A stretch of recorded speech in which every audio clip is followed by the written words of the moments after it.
ఏమైనా మేలు చేశారంటే చాలా మేలు చేశారు. ఫస్ట్ మన భారతదేశంలో ఎడ్యుకేషన్ ఈ దినాల్లో మరి ఇంగ్లీష్ మీడియం ఉన్నదంటే వాళ్ళు పరిపాలన చేసినప్పుడు వాళ్ళ పిల్లల గురించి మన భారతదేశంలో పాఠశాలలు స్థాపించి వాళ్ళ పిల్లలతో పాటు మరి మన భారతీయులు కూడా చక్కగా ఇంగ్లీష్ మీడియం అనేది చదువుకోవడం అనేది జరిగింది. మరి ఇంగ్లీష్ మీడియం స్కూల్స్ అని వాళ్ళు స్థాపించినటువంటివి.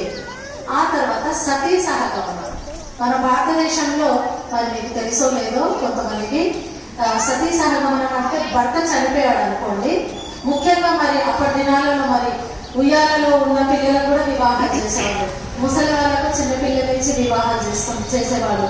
మరి ఆ ముసలి వాళ్ళు చనిపోయినప్పుడు ఎవరైతే అమ్మాయి ఉన్నదో ఆ అమ్మాయి కూడా అతన్ని మరి చితి మంటపై కాల్చుకున్నప్పుడు ఈ అమ్మాయిని కూడా ఆ మంటలో తోసేసేవాళ్ళు. దాన్ని సతీ సహగమనం అంటారు. భయంకరమైనటువంటి ఈ సతీ సహగమనం మన భారతదేశంలో ఉన్నప్పుడు మరి విదేశీయులు ఎంత అరాచకమైనటువంటి పరిస్థితి, ఇది అసలు ఎంత అన్యాయమైనటువంటి పరిస్థితి అని మరి సతీ సహగమన నిర్మూలనలో మరి ఆంగ్లేయులు మన భారతదేశాన్ని పరిపాలించిన వాళ్ళు. అంత మాత్రమే కాకుండా మన భారతదేశంలో ఉండేటటువంటి నాయకులు, మనప్పుడు ఉండేటటువంటి నాయకులు కూడా వారికి సపోర్ట్ చేశారు. అలా చనిపోకూడదు, మరి సతీ సహగమనం అవ్వకూడదు, మనిషి బ్రతుకున్న మనిషిని ఆ మంటలో ఇష్టం లేకుండా తోసేసి వాళ్ళను చంపేవాడు. అంత భయంకరమైనటువంటి సిచ్యుయేషన్ కూడా మన భారతదేశంలో లేకుండా చేశారు.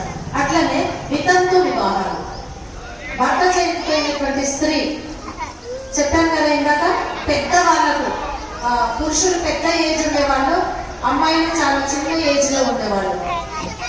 సో భర్త చనిపోయిన తర్వాత మరి తెల్ల చీర కట్టుకొని పొద్దున్న ఎవరికి కూడా వాళ్ళ మొహము చూపించకూడదు.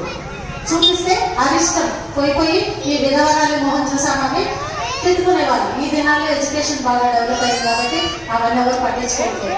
అంత భయంకరమైనటువంటి వైధవ్య వివాహం అంటే భర్త చనిపోయిన స్త్రీ మళ్ళీ వివాహం చేసుకోవచ్చు అనేటటువంటి సిద్ధాంతాలను వాళ్ళు విదేశీయులే కాదు మన భారతదేశంలో ఉండేటటువంటి నాయకులు కూడా మరి వాటిని ప్రోత్సహించి అలాంటి